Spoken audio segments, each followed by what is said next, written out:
Nesse vídeo eu vou falar sobre a furosemida, uma das medicações mais utilizadas na urgência e emergência. Falar sobre esses tópicos que estão descritos aqui na tela, dando ênfase que é a questão dos cuidados de enfermagem na administração dessa medicação. Furosemida, tem uma foto aqui de uma das formas de apresentação, que é endovenosa, né, uma ampola, que é a principal via de administração quando a gente fala de uma situação de urgência e emergência, mas ele também tem a apresentação comprimido. Tá? Furosemida, o nome comercial dele é Lasix. Tá? É importante a gente conhecer, porque muitas vezes o médico prescreve com esse nome. Qual que é a ação do furosemida? Ele é um potente diurético. Tá? Então aqui tem o desenho do rim. O rim tem a sua unidade funcional, que é justamente os néfrons. Tá? O néfron ele inicia aqui, ó, no glomérulo e termina aqui, ó. Durante esse trajeto aqui tem os túbulos contorneados proximais, alça de Henle, túbulo distal, e o local exato da ação do furosemida é aqui nessa parte que é conhecida como alça ascendente, parte ascendente da alça de Henle. Tá? Nessa parte ascendente da alça de Henle tem uma bomba que é de cloro, potássio e sódio, tá? E o furosemida bloqueia essa bomba aqui, tá? Faz com que tenha uma perda aqui, ó, por esses túbulos aqui de sódio. E aí, como o sódio puxa água, esse paciente vai ter uma diurese importante, tá, ok? A eliminação do furosemida é através dos rins. Com relação a interações medicamentosas, ó, o furosemida ele pode diminuir a ação de anticoagulantes, como varfarina, como heparina, e ele pode aumentar a toxicidade de digitálicos, né, como a digoxina. A digoxina hoje na prática está pouco utilizada, né? Com relação a efeitos colaterais, ó, essa parte das mais importantes aí para a gente já relacionar com os cuidados de enfermagem, né? Como ele bloqueia essa bomba aqui, ó, cloro, potássio, sódio e potássio, é justamente a perda, né? O principal efeito colateral, a perda de eletrólitos, tá? O principal efeito colateral da furosemida. A gente sempre relaciona aqui, ó, com o risco de perda de potássio, que na maioria das vezes são pacientes cardíacos com insuficiência cardíaca, então isso tem uma grande importância clínica para esse paciente, e na maioria das vezes eles são idosos também, e aí tem o risco da perda de sódio, né? Leva a uma desidratação num paciente idoso, que já é considerado um desidratado crônico, isso também tem grande importância clínica, tá? Então, essa perda desses dois eletrólitos são os principais efeitos colaterais da furosemida, tá? Além disso, ele aumenta a glicose, ele aumenta o ácido úrico.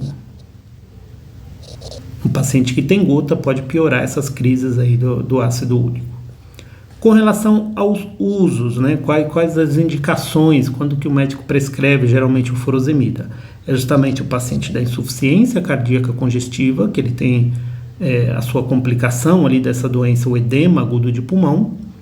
Paciente com insuficiência renal, também é prescrito o furosemida.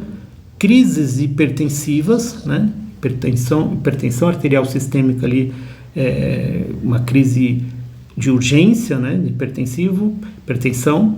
Esse paciente às vezes toma os comprimidos, não tem uma resposta, e o médico prescreve aí o furosemida endovenoso, tá? E pacientes que têm um aumento de potássio no sangue, né? Principalmente paciente renal, eles têm às vezes esse risco maior de ter uma hiperpotassemia. Como o furosemida elimina potássio, é uma das alternativas aí para tentar corrigir isso, principalmente numa situação de urgência, tá? Administração de furosemida para diminuir potássio em paciente que está com hiperpotassemia. Com relação aos cuidados de enfermagem, quais que a gente pode citar aqui, ó? O primeiro é a questão da orientação. Orientação para esse paciente, principalmente que é um paciente, na maioria dos idosos, para ficarem próximos do banheiro após a administração dessa medicação. Num cenário de UPA, por exemplo, muitas vezes o médico prescreve essa furosemida e orienta esse paciente a, depois da administração, a aferir a pressão depois de 1 hora, meia hora, e depois retornar ao consultório, né? Nesse meio termo, a medicação tem o efeito, e se esse paciente está longe do banheiro, tem dificuldade de encontrar o banheiro, muitas vezes ele tem dificuldade de locomoção, até ele conseguir encontrar o banheiro, ele já tem incontinência urinária e já teve perdas ali, e aí fica bem desconfortável para ele, tá ok? Um outro cuidado com relação a essa medicação é uma das metas internacionais de segurança do paciente, que é o risco de queda, tá? Então, ele pode causar hipotensão, e esse paciente ele já fica em risco de queda após a administração dessa medicação. E relacionando ali com os efeitos colaterais, a gente sempre fica de olho na questão da desidratação por conta da perda de sódio. Lembra que esse paciente idoso é um paciente desidratado crônico, e também a diminuição do potássio, tá? Essa medicação sempre a gente tem que relacionar esse risco da perda de potássio. A melhor forma de avaliar a perda de potássio é através do exame de sangue, né, o potássio sérico, mas isso demora bastante geralmente, né? E aí a gente pode ver pelo eletrocardiograma, né, numa situação de urgência e emergência. O eletrocardiograma é um exame que se faz de forma rápida, né, e ele pode ali te indicar, né, que esse potássio esteja baixo. Lembrando aqui, o eletrocardiograma ele tem uma onda P, o complexo QRS e uma onda T.